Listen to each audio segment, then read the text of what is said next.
Welcome to Talking with Tatchell. Britain is not a democracy.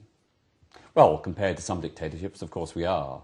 But in terms of the idea that a government should represent a majority of the people, we haven't had that in this country for a very, very long time. We have had a succession of minority governments based on minority support. At the last general election in 2005, of those who were eligible to vote, only a fifth voted Labour. Of those who did cast their votes and actually turned out at the polling booth, or postal vote, only 35% voted Labour, yet Labour bagged 55% of the seats in the House of Commons. In Scotland, the result was even more skewed. Labour won 40% of the vote, but 70% of the seats. In England, the Conservatives won a majority of the popular vote, but 92 fewer seats. Can we really say that we have a democratic government? Can we really condemn President Mugabe and other tyrants and tin pot dictators around the world when we haven't got our own democratic house in order? With me to discuss the democratic deficit in Britain today, the corrupt, gerrymandered nature of our voting system, are Chris Huhne MP, Chair of Make Votes Count, and Mary Southcott of the Labour Campaign for Electoral Reform. Greetings and thank you for coming. Hello. I'd like to start, Mary, by just asking you to give us a few more examples of the kind of skewed results we get with the first past the voting system, and just explain this sort of incredible, electoral fraud. It's not that we stuff the ballots, but the system is pre-designed to ensure certain outcomes, and those outcomes aren't fair. It's true, it's very true that the parliament we have doesn't represent the people who are voting for it. We have many, many more men than we have in the electorate, and we have a lot of lack of diversity within our representation. It's not just a question of numbers, however, it's a sort of culture. We have a lot of people who are completely shut out of the voting process. They're living in seats where whatever they do, they will get the MP from the candidate of the party, which has always won that seat. And so we find we have a democracy that's not only skewed in terms of, as you say, the relationship between seats and votes, but it's skewed in the way that it's everybody concentrates on the people that you have to win under first past the post. So there's a concentration on the marginals, to the exclusion of and probably the most undecided people within those marginals who are going to be the swing voters that make the difference. And those people are open to manipulation by the political parties, but also by the media. They read, and they aren't representative of a spectrum of people that you need to have in debate to make a democracy work. I mean, I think it's generally accepted that about 15,000 people in the key marginals decided the outcome of the last general election. That if those 15,000 people had switched their vote to the second party, Labour would not have won a majority. Now, surely it cannot be right that our electoral system and our government swings on the votes of a mere 15,000 people. And yet, as soon as they get elected, MPs are MPs for the next up to 5 years. And it's obvious to me that in the Labour supermarginals, the people who actually made an effort to speak to more than the Labour voters, i.e. they tried to win over other voters in their constituency, are more representative in those supermarginals than in other places where there was no attempt by the Labour candidate to do that. Chris, can you just give us a few examples of how the system is skewed and how it produces unfair results? Well, I think the most dramatic thing, as Mary said, is that the entire concentration of all of the big political parties is on these key marginal seats. So only 15,000 people have to shift, but overall only 800,000 people out of the entire population actually have votes that matter. And you may as well forget about everybody else. Yeah, who are those 800,000 people? Well, these are the 800,000 people who are actually the electorate in the key marginals. Mm-hmm. So if you're not living in a key marginal, if you're in a safe seat for whatever party, frankly, there's not much point in turning up to vote. You're not going to get represented. And this is terribly important within parties as well as between them. Because not only do you get a very distorted election result in terms of the proportionality between the votes and the seats in Parliament, but also, for example, a Labour supporter in a key marginal, like one of the Kent marginals, is worth far more to the Labour Party than a Labour supporter stuck halfway up a Welsh valley where they're always going to elect a Labour MP. The Labour Party couldn't care less about those people. And that's terribly bad, ultimately, for the connectedness between a supporter of a party and the party, because they're going to turn around and say, well, no wonder they've been forgetting about me. My vote doesn't count because I'm halfway up, Ebbw Vale or whatever it happens to be. If I was living in a key marginal, my vote would count, and then all the parties would be courting me, and I would actually matter. And I think it's outrageous that basically everybody's vote depends on where they live rather than on who they are. Everybody ought to have the same vote wherever they live. It's a postcode lottery. I mean, what we're saying is really that in these marginals, that's the battleground which decides the election, and whatever people vote elsewhere, really, it's just reinforcing a traditional vote for Labour, Conservative, Lib Dem or whatever. The rest of the votes really make little or no difference. Absolutely, and all sorts of things flow from that. For example, in marginal seats, you get far more literature, you get far more effort put in by the parties, and you get much more work from your MP. If you're in a safe seat, where the MP knows perfectly well that next time they come up they're going to get elected almost whatever happens, what's the incentive for that MP actually to work hard for the local community? So there are some really big implications of having a system like this, because actually it's very clear that what really makes voters concerned about the election is if it's close and if there are real issues that they care about that are being decided. Those are the two key things.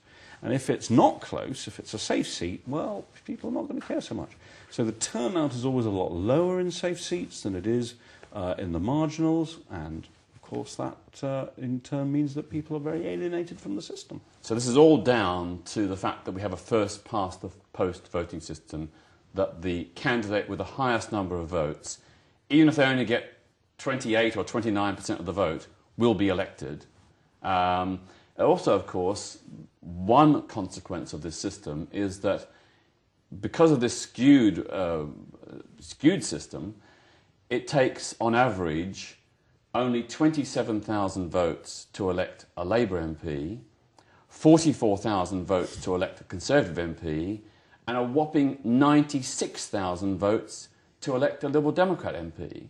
Now, that can't be fair, can it, Mary? However, if we come at it from saying that only parties that are disadvantaged by the system will ever want to change it, then we will never change it, because the iron rule has always been in political science that no party that gets elected by a system will ever change it. What we need to do is to bring the electorate in and have a voice for the voters in terms of the change that's necessary. And for me, it's not necessarily about parties, it's about the way that the country is divided, so that you have rural versus urban, you have north versus south, and you tend to get, because of the continuity within the Labour Party and the Conservative Party, you tend to get cabinets which don't represent the country either.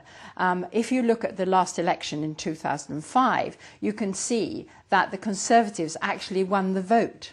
They didn't win the members of Parliament that vote would have carried under a proportional representation system, but they actually won England in terms of the votes. And so we are left with cabinets that very often in the Labour Party and Labour cabinets which have men and women from Scotland and Wales and northern cities. And the Conservatives, when they come in, are disproportionately from the southeast to the southwest. So, yet again, you're appreciating the fact that the system we have excludes lots of people. So if you're a Conservative voter in a very safe Labour seat, essentially your vote doesn't matter. Your vote really is irrelevant. And vice versa, if you're a Labour voter in a safe Conservative seat, also your vote doesn't really count. It also divides people, where what we should be doing in a politics that really made a democracy would be to bring people together, pool our own experience, and to make decisions based on adult conversations, rather than the way that we do it at the moment, which is a tweedledum, tweedledee, they say that, therefore we have to say this. And we end up with a politics where most people feel, well, they would say that, wouldn't they? And we get a Today programme, which perhaps we shouldn't be mentioning, but we have a Today programme where people are just called in to criticise the government and rather than to agree with it. And that's absolutely, I think Mary's had a really good point, because it's, if the parliament that you elect doesn't represent all of the strands of opinion and attitude and interest in society, it can't basically do the job that it's there for, which is to reconcile them and reach some sort of sensible compromise, because all those views are not going to be represented. So absolutely crucial is how fairly the system works in representing all of the strands of opinion and the interests in our society. And if it doesn't, Parliament itself won't be a legitimate forum for resolving the conflicts, which is, after all, what it's meant to do. Yeah, I mean, hundreds of thousands of voters last time voted for the United Kingdom Independence Party, not a party that I support, but I find it really offensive that they've got no representation in Parliament. Well, I mean, I think you can see from a whole spectrum. The Green Party, obviously, is another example. Liberal Democrats very heavily underrepresented. But I do think it's also true within parties, because if you actually look at the Labour Party or the Conservative Party, as Mary says, it's very skewed in terms of the geographical representation, so you get extraordinary results in some of the local elections where you can get the Conservatives getting as high as 30% of the vote and hardly any councillors somewhere. And that's just bad. I mean, it means that there's an important bit of British politics in terms of attitude which is not represented in the chamber which is taking those decisions. Now, you're chair of Make Votes Count, which is campaigning for a fairer, more representative electoral system to ensure that people's votes do count, that Parliament is representative of the spectrum of public opinion. Can you just give us sort of some sense about what kind of alternative models there might be? I'll come to you, Mary, as well. Well, we were set up as a group to be a cross-party campaign, to campaign for the result of the Jenkins Commission, which was the Alternative Vote Plus, which is essentially preserves one of the things I think people rather like about the British system, which is the idea that there's a strong territorial link between the electorate and the MP, but it makes it more proportional so that there are genuine opportunities for minority voices to be represented. But you know, we are very much a broad church, and we would very much support any change which moved generally in the direction of being more broadly proportionate and being more equitable system. So what are the possible alternatives? Let's go through them one by one. Take a look at what Can possible... I just make a generic point first? Yeah. I think that there is a real particular problem about first past the post, and that is that all the people who are choosing candidates, or wherever the party, don't need to look at the overall representativeness of the parliament that they're producing. And in a single member constituency, you tend to put a white man, middle-aged person up, no disrespect with people who are here, but if you have to choose a list, and we're moving into the area of saying whether you put it more than one person in a constituency, then you do have to look at gender balance. You do have to look at a diversity of interests of the people who are actually supposed to represent us.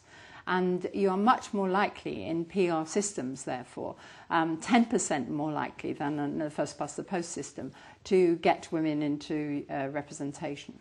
So I think that's a really and also issue. Ethnic minorities, and yes. also generally the whole spectrum, because the parties actually have an interest in coming up with a slate of candidates who can pull the maximum number of people in. So actually your candidates as a group need to represent society as a whole in order to show that you're a party that actually cares about that general spectrum of views. So I think that's very important. But one of the systems which we already use, of course, is in Scotland for the local elections and in Northern Ireland, and the Republic of Ireland adopted from us when they became independent in 1921, was the single transferable vote. And that has 3, 4 or 5 member constituencies, and you have a 1, 2, 3 order of voting, and you choose... It's a preferential system. You go preferential first system. choice, second choice, third choice, Absolutely. and so on. And one of the great advantages of that system is that not only do you have a choice of the party that you happen to prefer, but you also have the choice of the candidate within the party. So if you're a Cameroonian Conservative, you can choose very firmly that you want to go for a Cameron supporter Conservative rather than a right-winger, say. Or if you're a Labour supporter who happens to care passionately about not renewing Trident, say, you could go for a Labour candidate who's anti-nuclear weapons. So it gives you more choice within the party. Now, the parties don't always like that, of course, because it gives the voters the choice over the people who are elected as well as over the party, whereas the party apparatchiks tend to like to hold that power for themselves. Okay, with this multi-member system, how many members represent each constituency? Well, ideally 4 or 5 would give you a proportionate result. And what sort of threshold would a candidate have to get before they could stand a chance of being elected? Well, in a 4-member constituency, they have to get 20% of the vote. And in a 5-member constituency, it comes down to 16.3, I think it is. But that would still exclude smaller parties like the Greens, UKIP and others? Well, not really, because, in fact, although you might think that if the party was getting exactly the same share of the vote right the way across the country, then it would still be excluded. But in fact, if you look at areas where the Greens are strong, like Brighton, for example, it would clearly give the Greens an MP in a city like Brighton. So I think you would get a breakthrough for minority voices very clearly.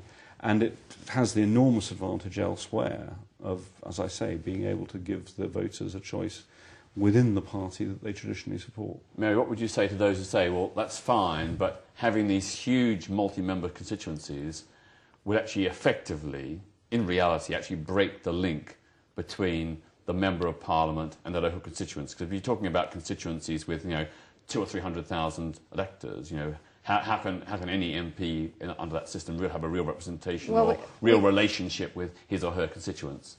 I mean, it's arguable whether people have a relationship now, but my view is that with technology, you have different sorts of relationships and that people are meeting on the internet. But I want to make a point which we haven't covered so far. We talked about single transferable vote, but there are systems in operation which the Labour Party tends to prefer because they are hybrids between a single member constituency and a list. And they operate in New Zealand. They operated before that in Germany, where the Allies gave Germany their system. And although I'm not saying these are better than single transferable vote, looked at from a Labour perspective, we have actually introduced these into London, into the Greater London Assembly. We've introduced them in Wales, and we've introduced them in Scotland for the Parliament, not for local government, where we've got a single transferable vote. And what I think is very important is that Gordon Brown has said that the review that's been done about existing systems, which I think ought to include the first-past-the-post system, but probably he just means the new systems that have been introduced since 1997, those systems need to be looked at because in what they're delivering in terms of the policies, in terms of the sort of quality of debate that's taking place in the assemblies. Can I just take you back for a minute? I think you probably need to explain to people, briefly explain that the Scottish Parliament system and the London Assembly system is broadly the same. You have people vote for a constituency member, and then they have an additional vote which is for the list, and then at the end of the election, people are taken from the lists and added to, there are like additional members to help make sure that the representation is broadly proportional. So, for example, on the London Assembly, the Greens didn't win any seats in the individual constituencies, but because they got a substantial vote across the constituencies, they were given 2 members. So that's the system. That's the system, and it's called an additional member system, and you can have it as proportional as it is in Scotland or Germany, or you can have it as disproportional as it is in Wales.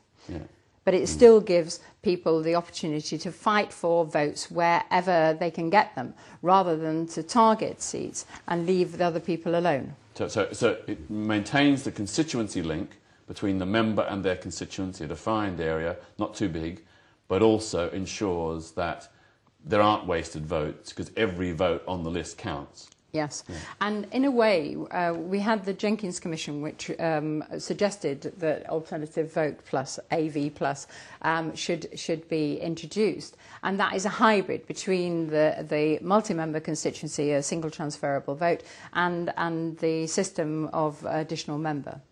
And we have had a lot of discussion recently about whether alternative vote is the system which Do you want to explain alternative vote? Yes. Well, alternative vote is like the single transferable vote, but in one constituency you're electing one person. So each party will put, or independent will put up one candidate, and then you will vote differently on the ballot paper. So instead of voting with an X, which I think we ought to get rid of straight away because it was a sign of illiteracy, when people didn't know how to write, we should move right away from X voting to 1, 2, 3 voting. And you can show your preference. So if you wanted to vote Green, you could vote Green without losing your effective leverage over who was elected. So what happens is, so the person who gets fewest votes is then eliminated from the count, and their voters' second preferences are then transferred to somebody else. So in the end, the person who wins gets more than half of the votes in the constituency. So that's at least one assurance that there's a bit more connection between the voters and the people involved who are actually representing them. But I think it's wrong to get too bogged down in the intricacies of the system. Because there's a whole range of different systems, and they all have advantages and disadvantages, but the fundamental point is that all of these systems give people more power in terms of choice in the ballot box than they have at the moment. And they make the system more competitive, and therefore they make, effectively, politicians better servants of the people who are electing them. And that's really the fundamental thing which first past the post doesn't do, and where first past the post is seriously lacking. What do you say to people who say, well, that's fine in theory, but this system is going to give an opening to extremist racist parties like the BNP? Well, I mean, it can do, there's no doubt, but it's almost a philosophical point. I mean, I tend to take the view that actually it's much better to have an argument out in the open and deal with it and really say, look, this is an appalling point of view to take, and this is why, rather than to attempt to brush it under the carpet and pretend it's not there, and then find that everything erupts later when it may be much more difficult to deal with. So actually, I think, yes, it might lead to all sorts of people I wouldn't approve of as a Liberal Democrat being elected. But on the other hand, if those are strands of opinion which really exist in our society, then I think it's important to represent them, and it's important that other parties should be able to take them on and say, look, this is not a sensible point of view, and if everybody acted like that, heaven knows what would happen. It's important also to see that people are voting for far-out parties as a protest vote under the current system. So it's not that we have PR and therefore we bring in far-right groups. We're getting that as a protest vote under first past the post for the very reasons as we were saying at the beginning, which is that people are bypassed by the whole system of elections under first past the post. Yeah, we see the election of the BNP councillors in East London. Yes. They got elected under first past the post. Yes. In terms of going back to practical alternatives, I mean, we'd like to discuss a couple of other options. Do you see any other systems? We've discussed the two main ones, but do you see any other systems that might address this issue? Well, there's a whole spectrum of systems internationally that goes right the way from first past the post at one end, which is us, right the way through to the Israeli system at the other end, which treats the whole country as one constituency. So effectively, you can stand as an independent and get elected, providing you've got a relatively small following. So in between those two extremes, you have a whole range. But I do think that it's the ones that have been traditionally talked about most in this country are either the additional member system, based on the alternative vote, or on first past the post plus additional member, or alternatively a single transferable vote, which is in many ways the most liberal system. It came out of John Stuart Mill, and it wasn't an accident that the Irish adopted it in 1921 when they became independent, because that was the electoral reformers' view of how our system ought to develop. But our system has been stuck, almost like, in aspic for years and years and years now. We haven't had a proper reform bill, since between the wars, and it is well overdue. Briefly, what do you say to those who say, well, if we have a proportional system, it will give undue power to small minor parties like the Free Democrats in Germany? They were able to hold the balance of power, and you couldn't form a government without them. Yeah. Well, this is, I think, probably the most respectable argument against any form of electoral reform, because obviously you don't want a situation where you're giving a tiny minority a key role in the political spectrum to determine everything else. But actually, of course, that no longer is the case in Germany. The Free Democrats lost that position, and it only was a special case for a 20 to 30 year period. And I think my response would be, well, hang on a minute. At the moment, we're electing 55% of the MPs for the Labour Party with just 35% of the vote. How low does the share of the vote have to go for the majority party in the House of Commons before supporters of first past the post actually recognise that this is not a legitimate system? I mean, is it going to be 31%?